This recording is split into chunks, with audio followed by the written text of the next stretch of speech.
Hey guys, welcome back to the cyber friend YouTube channel. আজকে ভিডিওতে তোমাদের দেখাবো যে text to column feature use করে এক্সেলে আমরা কিভাবে একটা সিঙ্গেল সেল থেকে মাল্টিপল ডেটাকে মাল্টিপল সেলসের মধ্যে স্প্লিট করতে পারি। আমাদের অনেক সময় হয় যে সিঙ্গেল সেলের ভেতরে অনেক লার্জ অ্যামাউন্ট অফ ডেটা থাকে, যেগুলোকে আমাদের সেপারেট সেলের ভেতরে স্প্লিট করার দরকার পড়ে।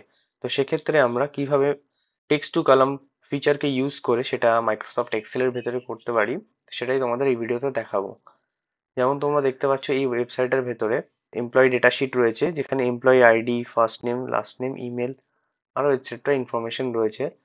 সেগুলোকে আমাদেরকে কপি করতে হবে এক্সেলে। সাপোজ আমি এখান থেকে পুরো ডেটাটাকে সিলেকশন করে নিয়ে যদি আমরা এক্সেলের মধ্যে পেস্ট করি, এখানে আমি সাপোজ পেস্ট করে দিলাম। তো দেখো এখানে আমাদের পুরো ডেটাটা পেস্ট হয়ে গেছে, বাট এখানে একটা জিনিস রয়েছে, আমাদের ডেটাগুলো সিঙ্গেল সেলের ভেতরে রয়েছে। পুরো ডেটাটা দেখো এই সেলের ভেতরেই রয়েছে। যেমন আমরা এখন G6 সেলের মধ্যে আছি। আমরা যদি G7 সেলে যাই, এখানে সরি H6 এ যাই, তো দেখতে পাবো যে নেক্সট সেলে আমাদের কোনো ডেটাই নেই। এখানে দেখো সব ব্ল্যাঙ্ক দেখাচ্ছে ডেটা, এখানে কোনো শো হচ্ছে না। বাট আমরা যখন ফার্স্ট সেলে আসছি, পুরো এন্টায়ার ডেটাটা এই সেলে দেখাচ্ছে। যেমন এমপ্লয়ি আইডি, ফার্স্ট নেম, পুরো এটা একটা সেলের ভেতরেই শো করছে। বাট এগুলো এক একটা কলাম হেডিং, তো এটাকে সেপারেট হিসেবে থাকা উচিত। বাট এখানে নেই ডেটাটা, তো আমাদেরকে ডেটাটাকে এই ডেটাটাকে সেপারেট করে বিভিন্ন সেলের মধ্যে নিতে হবে। তো সেটা কিভাবে আমরা করব এই ভিডিওতে তোমাদের দেখাবো। তো প্রথমে যেটা করতে হবে সেটা হলো আমাদেরকে এন্টায়ার ডেটাটাকে সিলেক্ট করতে হবে। এছাড়াও টেক্সট টু কলাম ছাড়া এখানে আরেকটা ওয়ে আছে, ফ্ল্যাশ ফিল, যার মাধ্যমে আমরা ডেটাটাকে সেপারেট করতে পারি। বাট সেটা অনেক টাইম টেকিং। টাইম টেকিং কেন বলছি, এখানে যদি আমাদের কোনো পার্টিকুলার কোনো ডেটা হয়, লেট সাপোজ এখানে আমাদের এই এন্টায়ার ডেটা শিটের ভেতরে ফার্স্ট নেমটা সাপোজ আমাদের এখানে রিকোয়ারমেন্ট আছে।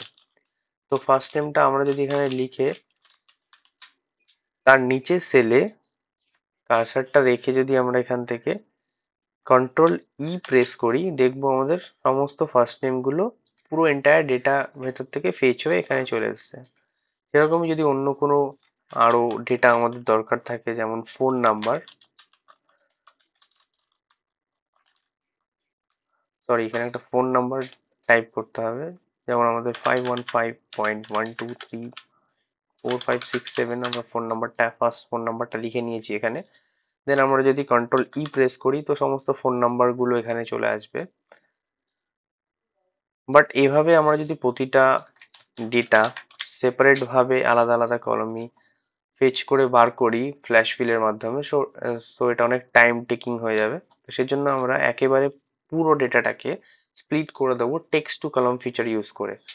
ডেটা ট্যাবের ভেতরে এখানে থাকে টেক্সট টু কলাম, বা আমরা শর্টকাট কি ইউজ করতে পারি, অল্ট ই। সেক্ষেত্রে আমাদের text to column pop up বক্সটা ওপেন হয়ে যাবে। তো আমাদের প্রথমে এন্টায়ার ডেটাটা আমরা এখান থেকে সিলেক্ট করবো এইভাবে। যেহেতু আমাদের ফার্স্ট একটা সিঙ্গেল কলামে ডেটা রয়েছে, তো আমরা এই কলামটাকে পুরো সিলেক্ট করে নিয়েছি। দেন আমরা এখান থেকে টেক্সট টু কলামে যাব, ডেটা ট্যাব থেকে টেক্সট টু কলাম, অথবা আমরা অল্ট প্রেস করতে পারি। দেন আমাদের সিলেক্ট করতে হবে ডেলিমিটেড, ডেলিমিটেড অপশনে যেতে হবে। দেন এখান থেকে প্রেস করব নেক্সট। নেক্সট করার পর এখানে আমাদের ট্যাবটা সিলেকশন থাকবে অলওয়েজ। তো এখান থেকে আমাদের প্রথমে দেখতে হবে যে আমাদের ডেটার ভেতরে ডেলিমিটার কি রয়েছে। Delimiter means data separator. আমাদের ডেটার ভেতরে হতে পারে সেটা সেমিকোলন দিয়ে আমাদের ডেটাটাকে সেপারেশন করা রয়েছে, অথবা কমা, স্পেস বা আদার কোনো সিম্বল হতে পারে। কিন্তু আমরা দেখতে পাচ্ছি যে আমাদের এখানে ডেটার ভেতরে সেমিকোলন, কমা বা স্পেস কিছু নেই। ডেলিমিটার রয়েছে ভার্টিক্যাল লাইন্স। এখানে দেখো ভার্টিক্যাল লাইন্স দিয়ে আমাদের সমস্ত ডেটাগুলোকে সেপারেশন করা রয়েছে। তো আমরা এখানে সিলেক্ট করে নেবো ভার্টিক্যাল লাইন্স। একটা ব্যাক স্পেসের সাথে থাকে vertical line, space shift press করে আমরা ভার্টিক্যাল লাইনটাকে সিলেক্ট করে নিয়েছি। দেন আমরা প্রিভিউতেও দেখতে পাচ্ছি, ডেটা প্রিভিউতে, যে আমাদের ডেটাগুলো কিভাবে আসছে। এখানে আমরা নেক্সট করব। এখানে দেখাচ্ছে ডেস্টিনেশন, ডেস্টিনেশন G5 প্রথম থেকে সিলেকশন রয়েছে। G5 যেহেতু আমাদের ডেটাটা G5 থেকে স্টার্ট আছে, তো আমরা ডেস্টিনেশন এখানে আদার সেলও সিলেক্ট করতে পারি ক্লিক করে। আবার এখানে G5ও আমরা রেখে দিতে পারি। তো আমরা ডেস্টিনেশনে G5 সিলেক্ট রাখতে দিলাম, G5টাই সিলেক্ট করে নিলাম।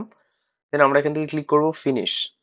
ফিনিশ ক্লিক করার পর তোমরা দেখতে পাচ্ছ যে ডেটা আমাদের স্প্লিট হয়ে চলে এসছে পুরোটা। আমরা যদি এটাকে রো হাইটটা অ্যাডজাস্ট করে দিলাম, এবার দেখো যে employee ID, first name, last name and email IDs যত রয়েছে এখানে সব যেরকম ডেটাগুলো ছিল সেভাবে সেপারেশন হয়ে চলে এসছে। তো এরকমই আরো এক্সেল রিলেটেড ভিডিও দেখার জন্য সাইবার ফ্রেন্ড ইউটিউব চ্যানেলকে সাবস্ক্রাইব করো। Thank you so much for watching the video.